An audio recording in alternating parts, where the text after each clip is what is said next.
So it looks like sound and the slides are both working, so we'll go ahead and get started. Just as a quick welcome, my name is Lauren Pete. I lead candidate attraction for the Edmund Hillary Fellowship. And with me today, I have Alina Siegfried, who leads content and communications. I'm going to pass it over to Alina to introduce herself and then get us started on this session. Fantastic, thanks, Lauren. Kia ora koutou, everybody. As Lauren said, I'm Alina. Just want to check that everybody is hearing me as well. We've tested Lauren's sound. Let us know in the chat window if you can hear me as well. Excellent, thanks, Sandra. Hi. All right, so welcome. This webinar session is a session particularly aimed at Kiwi entrepreneurs, investors, and startup teams who are interested in joining the Edmund Hillary Fellowship. We have two upcoming webinars as well, which are a little more general, which will include more information for our international participants. Those are on April 19th and April 26th, and you can check those out by heading along to our website, ehf.org, and then /attend-a-webinar if you want to check out some of those others. But today we're going to be covering off some questions from you and a little bit of information about what this fellowship can provide for entrepreneurs and investors based already in New Zealand. So I'm going to get us started just with a little bit of a small introduction. Lauren's going to get into some more details of the program a bit later on. But the overarching view is that the Edmund Hillary Fellowship is a brand new fellowship program that's aimed at bringing together visionary entrepreneurs, investors, and startup teams in New Zealand who want to work on solving some of the world's most significant global problems. So we've developed this program in partnership with the New Zealand government, and we'll get into that in a little bit. Do you want to head on to the next slide, please, Lauren?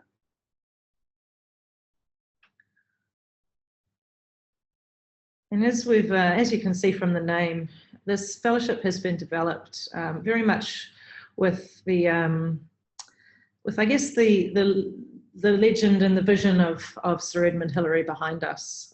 We are wholly owned by the Hillary Institute of International Leadership, who have been identifying global laureates for the past 10 years. And so with everything that we do, we have Sir Ed in the back of our minds. He's New Zealand's sort of most famous son, and approached everything he did with a real spirit of humility and a spirit of tackling global, bold new frontiers. Of course, was the one who climbed Everest first, but also involved in a lot of humanitarian work. So we're going to get a little bit more into Sir Edmund Hillary and his place in this program shortly. Do you want to hit on the next slide there, Lauren? And this is just our agenda we're going to run through over the next hour. So we've got a few points here. Lauren's going to get into a little bit more information about the program shortly. We will have plenty of time for questions at the end as well. So if you have some questions that come up as we're going through, please send them through in the question window. There's a little Q&A box down the bottom there. You should be able to send things through. And what we'll do is we'll answer all questions at the end once we've gone through everything. So I'll let Lauren take over here and tell you a little bit more about the fellowship program and the Global Impact Visa. Perfect, thanks, Alina. So just to jump back in on the framing piece, the Edmund Hillary Fellowship is really a platform for people who are thinking about creating positive change in the world and want a space and support to create some systems level shifts and to do some paradigm changes. And so we're really excited that you all are working on that positive change in the world, and really excited to tell you more about how we hope to support you in that journey.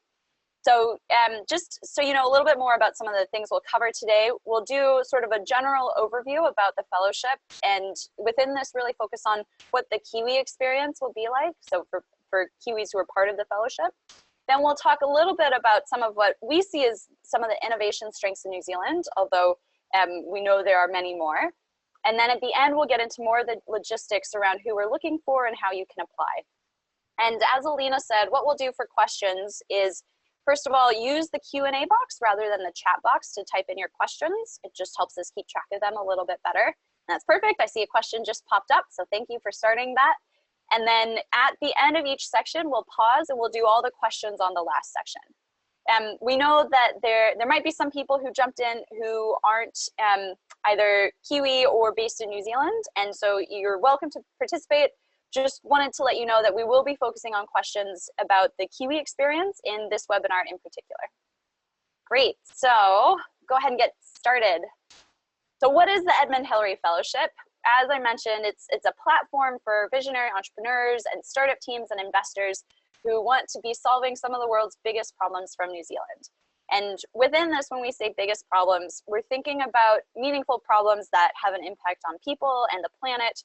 And they may be problems that aren't being thought of very much elsewhere, or that are difficult to come up with models to address. And so we really want to be supporting people who are taking on those challenges.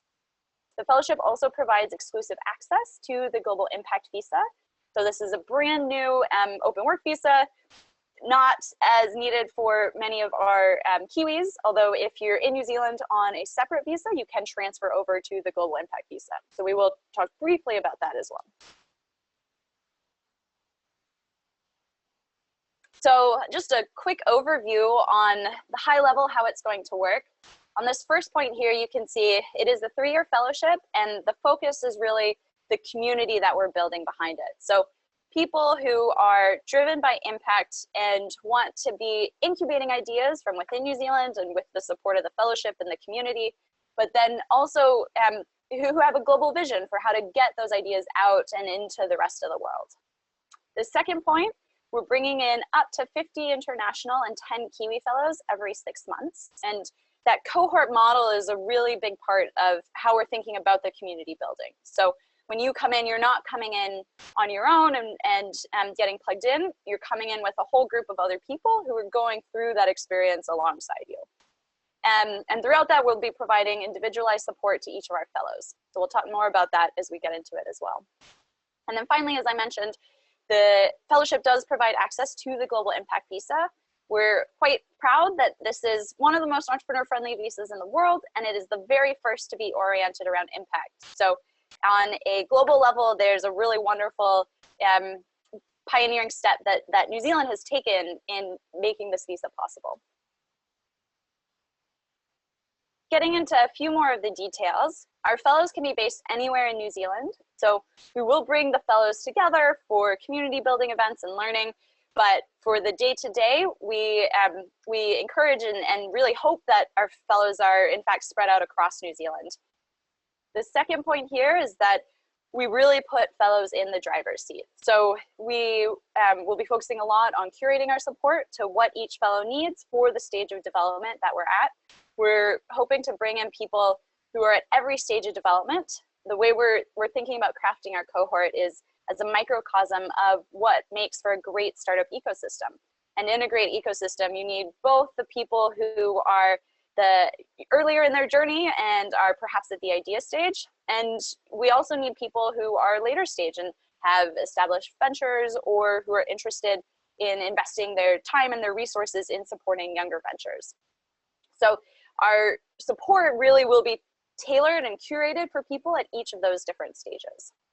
And then finally, this last point here, we do have investors as part of the fellowship. So as part of building the village of support, that community of really helping startups get off the ground, investors are a key part of that and will be fellows.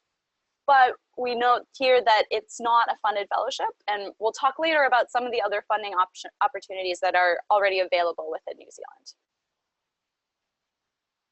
Great. And I see the questions coming in, so please do keep them coming in, and we'll get to them all at the end of this section. So that's great. Just briefly on the Global Impact Visa. So again, this isn't relevant for Kiwis, but it might be relevant for people who are living in New Zealand and are on a different visa that they want to switch over. So that is an option. This pilot is 400 visas total, so it's a 4-year pilot, and we're bringing in 50 people every 6 months. It's open and flexible, so there's no minimum number of days that someone needs to be in New Zealand. It's really designed for people that are global citizens and are doing work in different parts of the world and are connecting different parts of the world and helping those different parts of the world learn from each other. It's also very flexible. So someone could come in with one idea, and along the way, if they pivot or if they need to change their idea completely, we're open to that. When we're doing the selection process for the fellowship, we're really looking at the people and the motivation and the values that you're bringing into the fellowship. And so we are putting our trust in you much more than any one particular idea that you happen to come forward with at the time. This third point here, there are visas available for family members. So spouses, partners, and dependent children can get visas, and it provides a pathway to permanent residency. So after 3 years, fellows are eligible to apply for permanent residency in New Zealand. And we've mentioned acceptance is the only way to qualify for the Global Impact Visa. And please just keep putting your questions in the little Q&A section. So that box, it should pop up at the bottom of your screen, and we'll come back to those. All right, so let's talk specifically about what this offers for Kiwis. We mentioned before the value of that community. So it is a truly global community that we're bringing together. Our Kiwi fellows have the chance to learn from the international fellows and their experiences in different communities around the world. And similarly, our international fellows will have the opportunity to learn from Kiwi fellows. And I can say from having done some calls with potential fellows from around the world, the presence of the Kiwi fellows is a huge draw for people from around the world, because a lot of the people who are looking at this fellowship and who are really gelling with the values of this fellowship care a lot about making sure that they're learning from what's already been done in New Zealand, and that they're learning from the skills and the talents of the people already in New Zealand. So it's a huge draw for the people that we're telling about this program. The second one too, so this point here about you're helping grow an ecosystem for global impact. New Zealand and New Zealand startup ecosystem has done a lot of great things already. And we also see a lot more room for that startup ecosystem to grow, and even more than that, for us to share the message about the great things that are happening here. And so, you know, this overlaps a little bit with a point later on here about telling Kiwi entrepreneur stories to the world. Your work will be part of shaping the direction that social change and impact ventures take within New Zealand. And then we'll be doing our work to help make sure that those stories get out and are spread across the world as well. This third point here about networking and hands-on learning opportunities. So we'll have several opportunities for that, both formally planned and then informal along the way.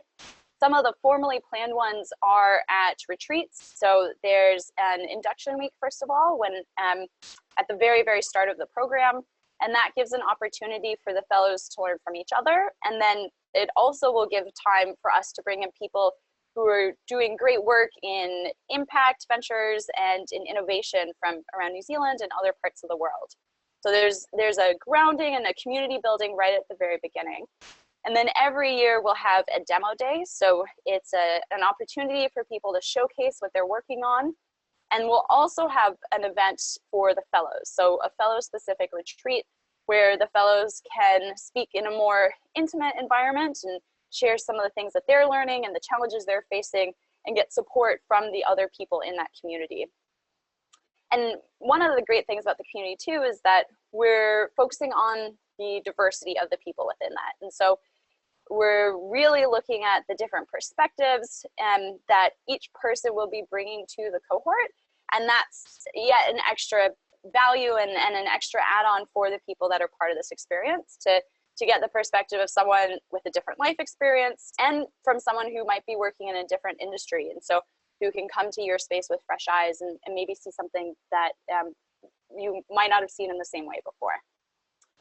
So lots of networking, hands-on learning opportunities. A lot of the networking as well will be in the curated support that we're providing for the fellows. And so our team will be getting to know you, your stage, your needs, and really thinking about some of the targeted introductions that might be helpful for the stage of development that you're at and the challenges that you're facing. And then finally, that global networks of support, these networks that we have and the communities that we've been building extend beyond New Zealand into other parts of the world as well. Our team has quite deep roots in Silicon Valley, but has also spent time working and building connections across Asia and also across the Middle East. And you know, we're further broadening those networks into Europe and Africa and South America as well. So really looking for ways to, as fellows do their experiments and develop their venture in New Zealand and then are looking to expand to other markets, we're making sure that we'll be able to help those expansions be more gentle and do some targeted introductions to people in those markets who can help the fellows as they're expanding. And then this last point here, so the application process is the same for international and Kiwi candidates. The same forms, the same interview process, and later we'll get into more of the specifics around what exactly that application process looks like. Alina, just on this one, wanted to invite you in for anything else on the Kiwi experience.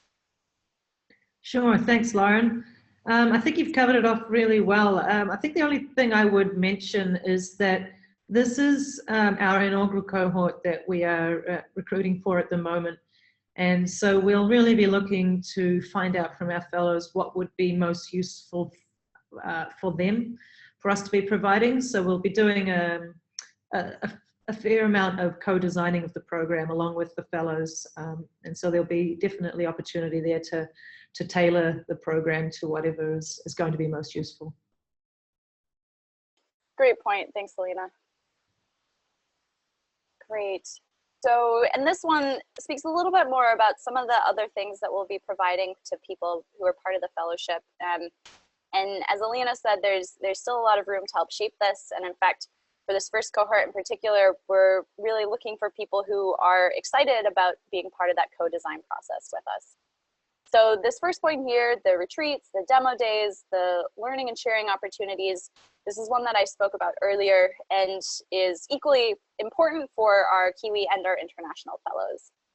The second point, so this is the point about the connections to global hubs around the world. We have a global network and a global community of people who can help as advisors and mentors and investors and potential partners with the fellows that are coming through the program. So that's kind of, again, that point about the broader global connections that we'll be facilitating for the fellows as they go through the program. This one in the middle, this is my favorite point, one of the ones that I see has lots of value, which is that point about becoming part of a community of global citizens who are thinking about how to create impact ventures and how to have a positive impact on the world. This is valuable because thinking about impact and thinking about systemic change are both things that are hard in their own right and are emerging areas as well. And so there's so much room and need for support for people that are venturing out into that new ground and really exploring those new ways of tackling some of the biggest problems in the world. And so that community of trust and support between the fellows, I think will be a big part of the value of the experience. And then this fourth point here is talking a bit about some of the connections within New Zealand. So many of you as Kiwis will be coming in with your own really wonderful networks, and we're hoping that you will be able to share those networks with the international fellows, just as the international fellows will be sharing their networks and connections with you. And we also can help with facilitating introductions to accelerators and centers of research excellence within New Zealand, introductions to learn more about research and development grants, and also support for people as they're thinking about hiring talent within New Zealand. Finally, this last point is a point about the support that we have extending beyond just the venture. So we are here to support the fellows as they're developing their ventures, but we also know that feeling supported as a person is a core starting point for someone being able to build a great venture.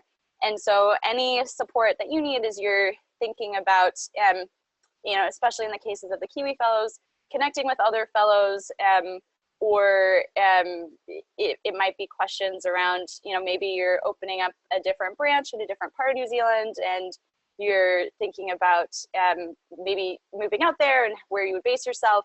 Any of those personal questions are just as valid for us as the venture related ones.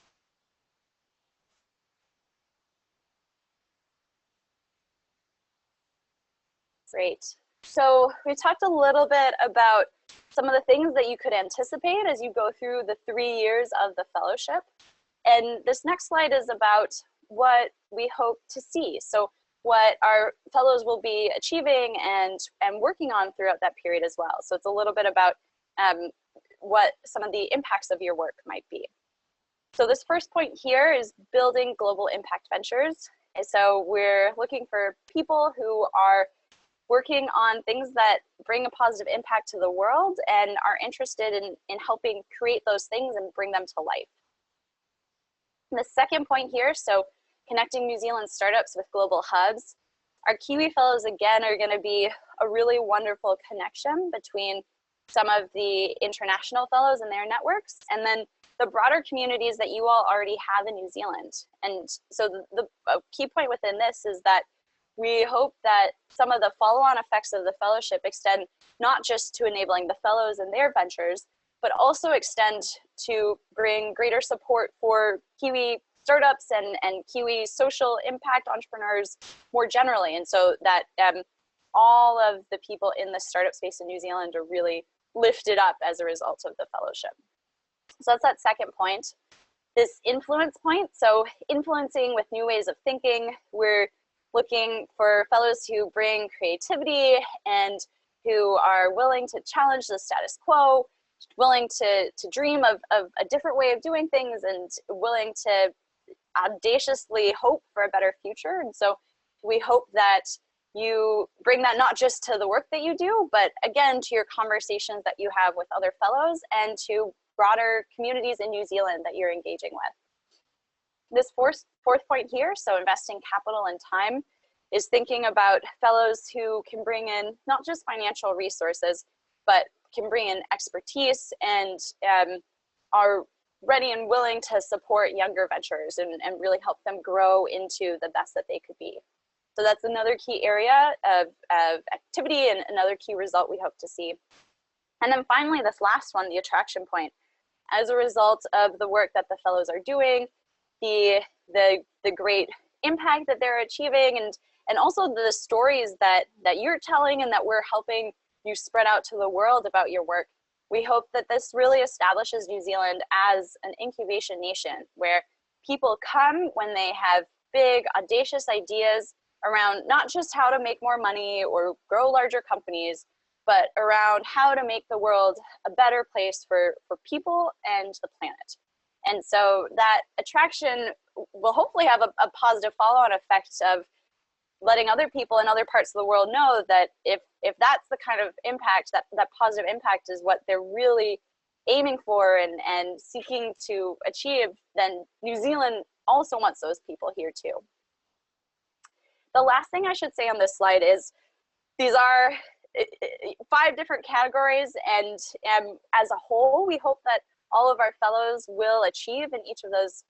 Our cohort as a whole will touch on all those areas, but we don't expect any one person to do all 5. And so it's, and we actually think it's good for people to be indexing in certain areas more than others, just because there's a lot that could be done if someone was trying to achieve all 5 at the same level. So it's completely fine and very welcome if there's 1 or 2 of those where you resonate the most strongly and feel like you'll be able to be the most active.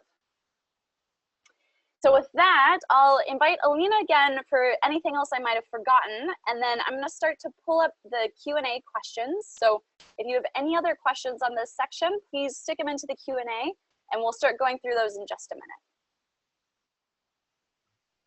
Great, thanks, Lauren. I see I've answered one question on there already around age restrictions to Lani, and so no, there are no age restrictions with the Edmund Hillary Fellowship.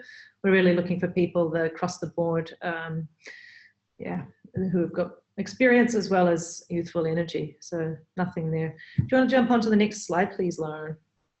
Yeah, and while we do that, we'll just pause on this next slide and then jump into some of the questions. So we'll start with this first one here from Jane. It's a question about, so the question is, there are two of us developing our company, and so do we both apply together or independently? That's a great question. So what we encourage, first of all, we welcome teams and groups of co-founders that are interested in the fellowship. So we're really glad that you're interested. In your case, one person would fill out the forms. So you go out and fill out the online application form. It also means that your team only needs to pay the fee once, the application fee. And then in the form, I think it's question 6, you'll see a part where it asks if you're applying solo or with your team. So you just tick the box and say you're applying with your team, and then it will give you space to put in the names of the other people on your team. That's all you need to do now. And then further on in the selection process, we will do interviews and meet with all the people who are on the team. Great. So this next question from Tim, should you be working on a global impact idea, business, organization already? Or is there space to innovate and incubate a concept that you may or may not have? Also a great question. Thanks for raising that. So we are open to people at all stages of the development of their idea and their venture. You'll see in the application form that we do ask for some thoughts about how it might develop and what it might look like. And so for people who are at the idea stage, please just give us what you know so far, your best guess. It's really an opportunity for us to see how you think, much more than a commitment to actually doing things the exact way that you tell us within that form. So again, more than happy and definitely welcome people who are at the idea stage.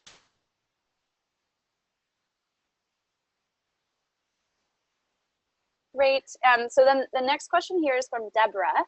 If there is more than one founder, can we all participate in the program and retreats? Can we each be fellows? Yes. So just follow the same process that I mentioned earlier, where you would, in the application, say that you're applying with a team. And then as we go through the process and get to interviews, we'll make a note that there's multiple co-founders who could benefit from being fellows and being part of the programs and the retreats. So next one, thanks, Sandra. The date of the first cohort gathering. So what is the date of the first cohort gathering? We're looking at tentatively the week of October 16th. So it would be sort of October 15th to 22nd, that period. We haven't confirmed that yet. And so we'll send an email out to all of our leads and our applicants once the date has been confirmed. But hopefully that'll help with planning purposes. Great. Okay. So great questions. Thanks for, it's great to be getting so many. Actually, Alina, were there any in here that you wanted to jump in and get a chance to answer as well? Yeah, sure. I see there's a couple of repeats of questions here. So Jane has also asked if the whole team would go to the induction week. And you've covered that off a little bit there, Lauren. I think for the induction week, we'd probably be looking at just the principal applicant, but there will be certainly other ways for the teams to be able to plug into other events that we're running. There's also a question from Jane here around how you can protect IP when sharing with a global group of people. That's a really great question. I guess my answer there would be there'll be no specific requirement that you need to share intricate details of what you're doing. The fellowship will be as such as you can help others in the areas that they feel most comfortable with, and that you can ask for help in the areas that you feel most comfortable with. So there's definitely no need to give away your trade secrets or anything like that, but to, I guess, find out how others can help you. We're definitely looking at encouraging an atmosphere of collaboration over competition, but we also recognize that some IP and trade secrets will be sensitive. So there'll be no pressure to share those kind of details. Thanks. Leanna, and just to add to that one too, that question has come up as well in the context of what to include within the application. So in that, again, use your discretion and share whatever is appropriate to share. The key thing we'll be looking for is information that gives us an idea of why this venture could be successful. And so if there's ways to convey that without giving away the IP secret, but to give us an idea of what makes this venture unique and you know, really gives you an advantage, then if you can find some way to share that, that is really helpful for us in our selection team. Yeah, absolutely. Manu is asking here about how many days you'll be likely to be away from home for retreats and demo days, etc. That's another great question. What we'll probably have is a couple of events a year that will be mandatory for fellows to attend. So that will be things like the induction week, whereas a lot of the other stuff we'll be running will be attend as you can, and we'll be encouraging people to come along to those events and bring what they can to them. But also, I mean, we recognize that a lot of our applicants will be global citizens that have responsibilities in other parts of the country and indeed other parts of the world. So there won't be a mandatory requirement to attend everything. Do you have any further thoughts to add to that, Lauren? Yeah, and this kind of relates to Riki's question as well. So for planning purposes, the guidance that we can give is there will be 2 major events every year. So assume about a week for the demo day, the showcase, prep time for that, etc. And then assume about a week for the fellow retreat. And then around that, you can also assume that it'll be roughly 1 to 2 other events where your presence would be really helpful. Beyond that, it's really up to the fellows. What we do hope to see, and that, you know, this really ties into the influencing piece and the connection piece that we spoke about in terms of what we hope fellows to achieve. For both of those pieces, we do hope to see that our fellows are going out, you know, maybe speaking at events in New Zealand and at conferences, or mentoring other Kiwi startups and organizations. And so it's really whatever you need, whatever time commitment you need to be able to have that positive influence on the broader ecosystem in New Zealand as well. Great. So we'll do a couple more questions and then we'll do a pause just in the interest of time to keep going. Jane has a question about if you have ideas for helping tailor the retreats in the program, how to get in touch with us. Please just respond. There's the partners@ehf.org email address, so you're welcome to send ideas there. What I will say is that at the moment we're quite focused on the attraction piece and the selection piece, and so we'll start thinking more in earnest about the retreats and the program piece come July. That's when that hat will be the primary hat that we're wearing. Where are the events going to be held? There's a couple of questions about this one. It's going to be across New Zealand. So as Manu noted, it will be in different cities across New Zealand. And we're going to rotate that so that our fellows can see different parts of the country as well. Okay, great. I'll hand it back to you, Alina. Fantastic. We'll move on now to discussing some of the innovation strengths that we see as New Zealand. Do you want to jump through the next slide, Lauren?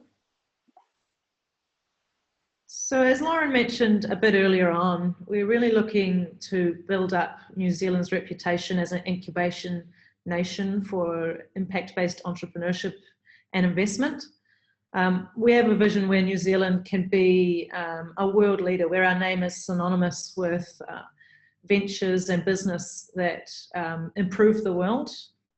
And so within that, we're looking really to support technologies and innovations that build on the advantages and the natural advantages that New Zealand already has.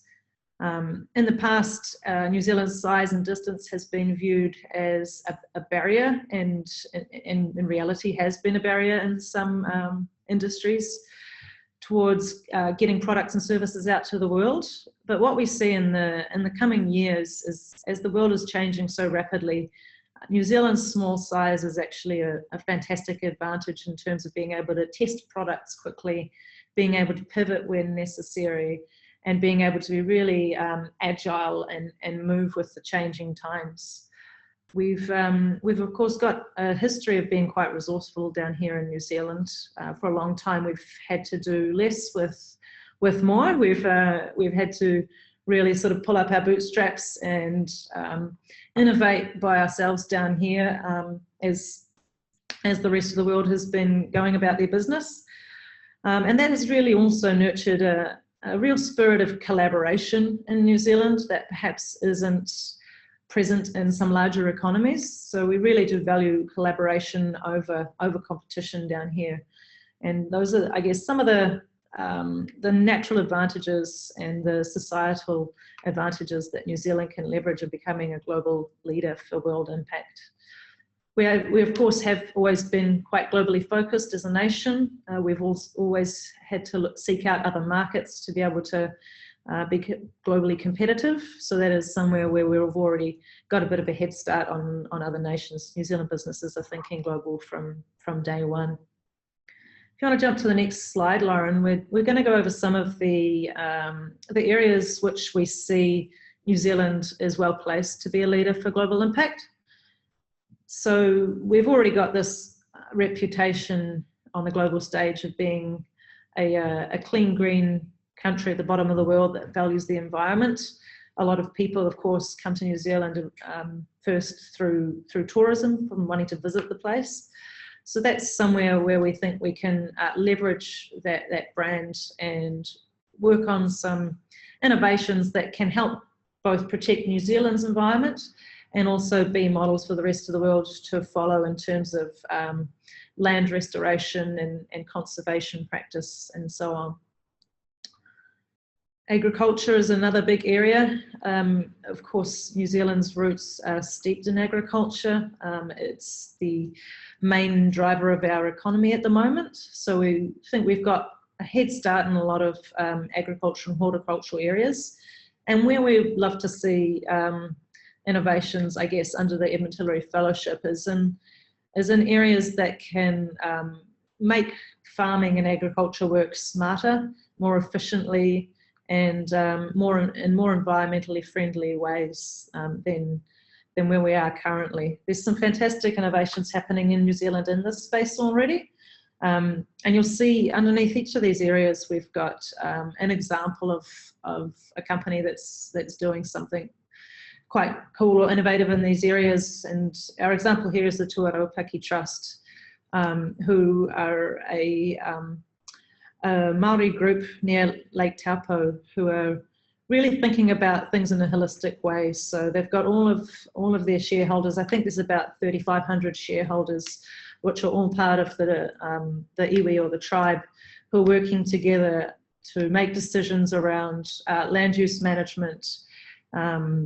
They've got a dairy farm, they've got a milk factory, they've got electricity, renewable electricity generation, vermicomposting, all of these things, and they're working together in a very holistic and interconnected way.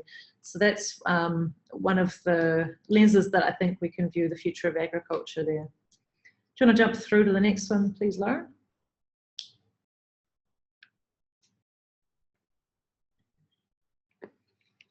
All right, so we've got education is a big one. The future of education is changing rather rapidly as we become increasingly digitized, and there's probably going to be the need for more of a focus on transferable skills and critical thinking in the future than there has been necessarily in the past. So we're looking at ventures that are really nurturing those key skills of learning how to learn in the future. Health is another area where New Zealand has got a reasonably good jumping off platform. We've had some great winners in terms of Fisher and Paykel. Healthcare has been a global leader, and really looking at what sort of ventures can we get going in New Zealand that support health not just from a reactionary perspective, but that really nurture well-being and holistic thinking around health and preventative medicine in the first place, and making sure that communities are thriving. Let's jump forward again, please, Lauren. And we're moving, I think, into media. So digital storytelling is something that New Zealand has really been thriving on in the past decade, especially, particularly the capital, Wellington, where of course we're seeing big movies being made. We're seeing Weta Digital, and we're also seeing, I guess, a growing community around VR and AR. And where that fits, we see in the lens of global impact, is that the storytelling that's going to be required to take us from where we are as a global society now to where we need to be in the future, where everyone's thriving, we're really going to need the storytellers to bring us along on the way and paint the picture of where we're going.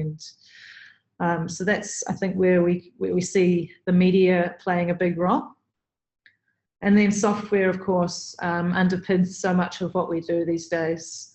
So we'll be looking at companies that can be developing the systems that are required for these widespread changes. And Xero, of course, is a big player that's often talked about as coming from New Zealand, but there are many more other software companies that are working throughout New Zealand. So let's jump on through the next one. I think we've got 2 more to go through here.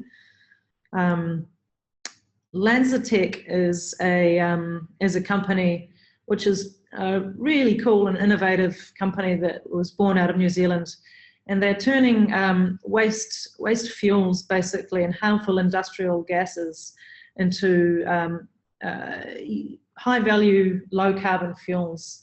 I know they've been talking with Virgin Atlantic about developing high-value aviation fuels, and they're doing all of this with a waste resource. So that's a really great example of an end-to-end type product that's turning a real problem into a real opportunity. And then Rocket Lab is another great example of a company that's looking at New Zealand in a slightly different way. So they are a space company that's looking to launch from the Mahia Peninsula in New Zealand, pretty close now. I think it should be any week now. They're looking at doing their first launch.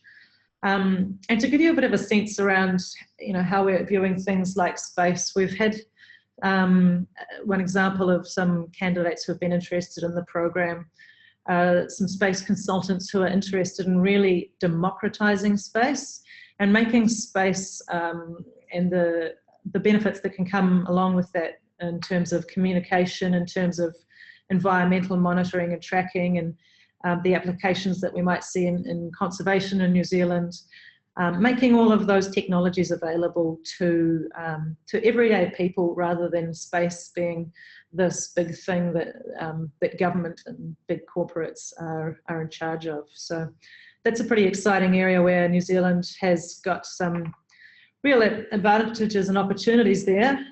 The advantage of being quite small is we have wide open skies, so plenty of space to launch rockets from. Let's move on, Lauren.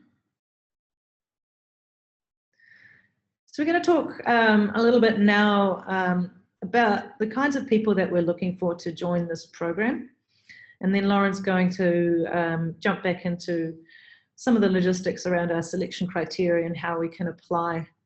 But if we jump forward there, Lauren.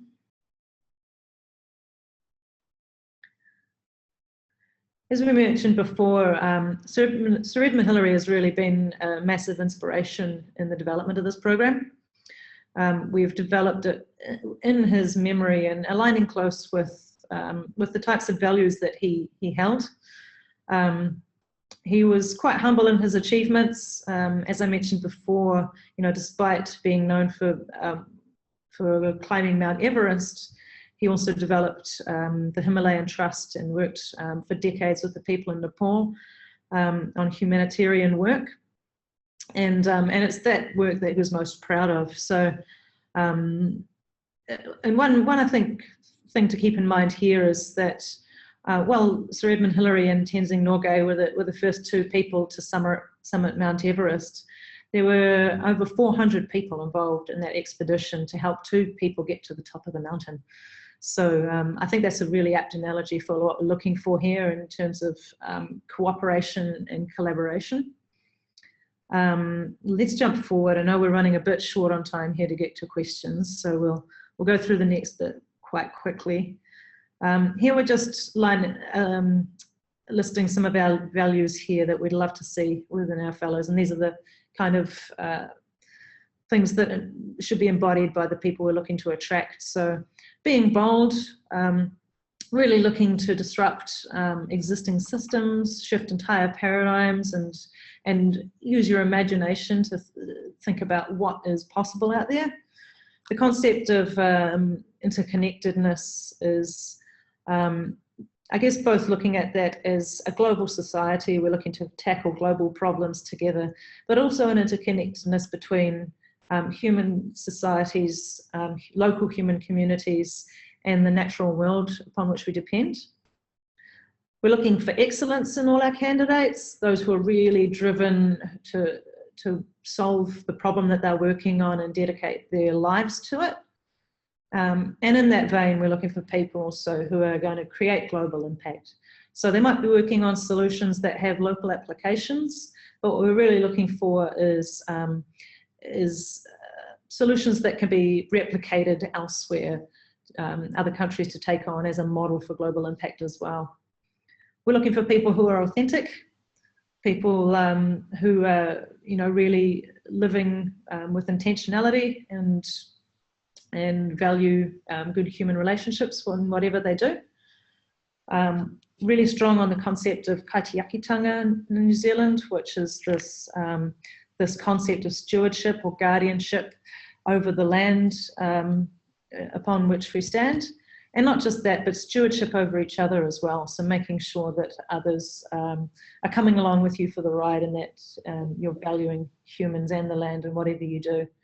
And the last one we've got there is, of course, in the spirit of Sir Ed, is looking at humility. Can you be humble in your achievements and quietly get on with the work rather than focusing on yourself and your own ventures? So looking for people that can, get on with the job, really. Let's jump on to the next one. I think the next one is me. So just wanted to, thanks, Alina, that was great. Just a couple of things. We will, just because of time, I'll speed through to the end, but then we will leave a few minutes for questions. And one thing I wanted to say earlier as well with those global impact areas that we mentioned, those are some areas that we have seen where there's interesting work, but we know there's a lot of other interesting work that's happening. And in those examples that we gave, there is a little bit of a tech bent.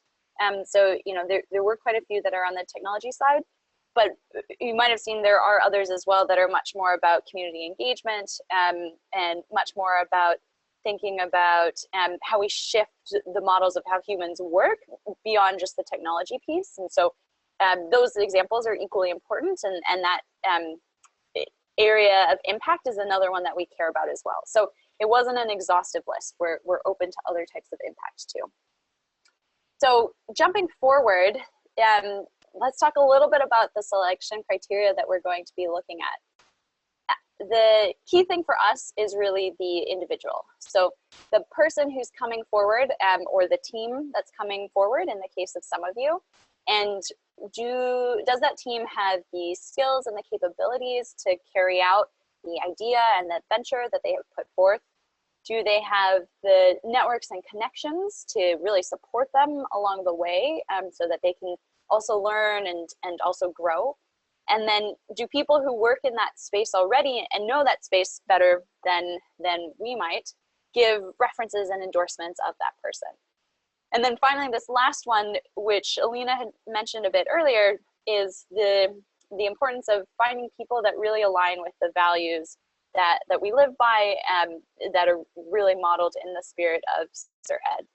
So that's really the starting point, and for us, the most important thing is who are the people that are coming forward and would like to be part of this fellowship. That's first and foremost. Then the second piece that we look at are the ventures or the investments in the case of investors who are applying. And so within that, we're thinking about the impact piece and what's the potential impact within New Zealand. You know, is there a meaningful problem here? And does it seem like this group of people and this venture that they're proposing can help address that meaningful problem? And then is this something that could also bring positive impact to the world as well? And that could take multiple different forms, but you know, is there a need out there in the world, and could this scale to other parts of the world? That really ties to that next piece here about the scalability and the longevity of the project. And then this last one here, so the ability to execute. Is this a team that can get things done? You know, do they have some of the resources they need, or can they get access to that? And in the case of financial resources, again, you know, we're happy to make those introductions. So that's the second piece, is the work, or you know, the idea that is presented in the application. And we know that that'll change along the way, and that's fine. This last one here, the ability to succeed in New Zealand. So is this something that's relevant and important within New Zealand? And are the people who are proposing it interested in being involved with New Zealand for the long term? And this point really arises because we know that ventures in general can take 10 years to really get off the ground. And for impact work in particular, that can take even longer because it often involves behavior shifts and systemic shifts and habit shifts in people. And so we're really committing to fellows for the long term, and we hope that they are committing to this work that they're doing for the long term as well. Those three pieces are related to the people and the venture. And then this last one is a filter that we'll take at the very end of the selection process to look at the diversity of the cohort as a whole. And so that's this point that I mentioned before about how the diversity is so important for the getting fresh eyes on a project, for thinking about who is helped, but who, you know, what are some of the other groups that could be impacted by this, and how can we make sure that we're not adversely impacting groups. All those perspectives are really important, and we want to make sure we have a cohort that brings all those different viewpoints. I'm going to skim the global, I'll skip this one because of time. There's a lot more information on the global impact visa criteria that are on our website. So if you're someone where this is important, please check that out or join us for a future webinar. And then this last section on how to apply. So the near-term timeline, first of all, we are accepting applications for our first cohort right now. So again, exciting chance to be part of crafting this and helping us really shape it and co-designing it with us to make it even better. Those applications close at the end of April, so April 30th. Then May and June, the Edmund Hillary Fellowship team will do our selection process, and our recommendations will come out in early July. For the Kiwi Fellows, so if you already are a citizen or have residency in New Zealand, in early July, once you're accepted to the fellowship, you're in, that's it. You can celebrate, we'll celebrate with you. And for people who are thinking about, who are maybe in New Zealand but are shifting their visa, then they'll go into the Global Impact Visa application process with Immigration New Zealand, and that'll be in August. And then, as we mentioned, our cohort induction will be in New Zealand in mid-October. On that last one, if you apply after April 30th, you'll be put into the running for our second cohort. So we are accepting rolling applications. We just drop in and pull out our cohort at specific points. Then quickly here on our selection process. So we mentioned this is the, right now applications are open. To do the first filter of our online applications, we have a panel of experts, so people who have expertise across industries and different parts of the world, and they'll help us with those evaluations and doing our first filter. Then the second step in early June, we'll invite people to do interviews, and so people who move on will have a chance to do a video interview with the EHF selection team. Then our team will go and do some background research, just verify that the information provided is accurate, and take their thoughts on how the interviews went. And then we move to the reference check process, and so that's mid-June of 2017. And then finally, that last filter there is from an independent selection panel. So people who have experience in choosing, putting together cohorts of teams, who have experience in selecting people with potential to have a really strong impact.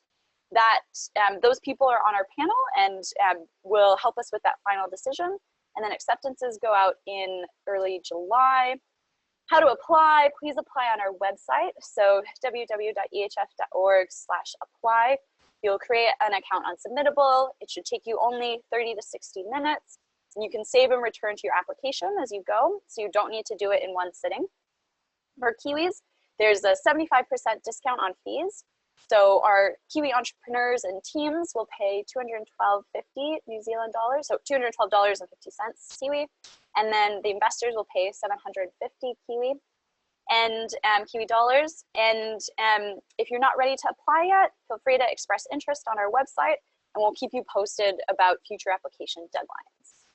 So that was a little bit of a whirlwind. Last chance here to write in if you have any questions. I think Alina has been helping with some of the questions.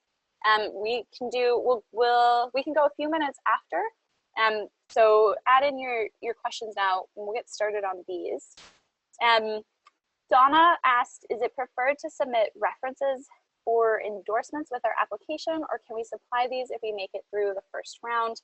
That's a great question. So we welcome you to submit them now if you like. The reference check later will be a more thorough check from us. So, you know, a conversation with some of the people that have been put forward, for example. But at this stage, we definitely welcome the letters of reference and letters of endorsement as a supporting document for your application. And then, well, go ahead, Alina. I see we've had a question here from Corbin, and I know you asked this a while ago, Corbin, so thank you for your patience. The question here, I think, is around EHF and the relation to GIVES. And so once you get accepted into our program, this makes you eligible for the Global Impact Visa. So as some of the other immigration categories may not be the best for you, if you can get into the EHF program, you can get the GIVES visa. So to answer your question here around a high-end tourism business, to help Chinese people invest in New Zealand, I think the focus there would be to make sure you emphasize in your application how you see this business creating opportunities for global impact for New Zealand, whether that's directly or how you're going to facilitate global impact for New Zealand. So that would be my encouragement, is to focus on the skills and capabilities that you bring and how you plan to use those capabilities to create impact. Does that answer your question, Corbin? And also we have a couple of minutes for any others. So if there's anybody else that wants to put something through, we can try to get to those. I'll just jump in there. Thanks, Alina, for addressing that one. It looks like we're clear on questions. So again, if any other questions come up, feel free to reach out to us either through the contact form on our website or by emailing us. Thank you so much for your time today and for your interest in the fellowship. We are, as I mentioned, we're really excited to be welcoming both Kiwi and international applicants in this. And we're really looking forward to learning more about you and your work in the application process. So thank you again for joining, and we hope to hear from you soon. Thanks very much, everybody.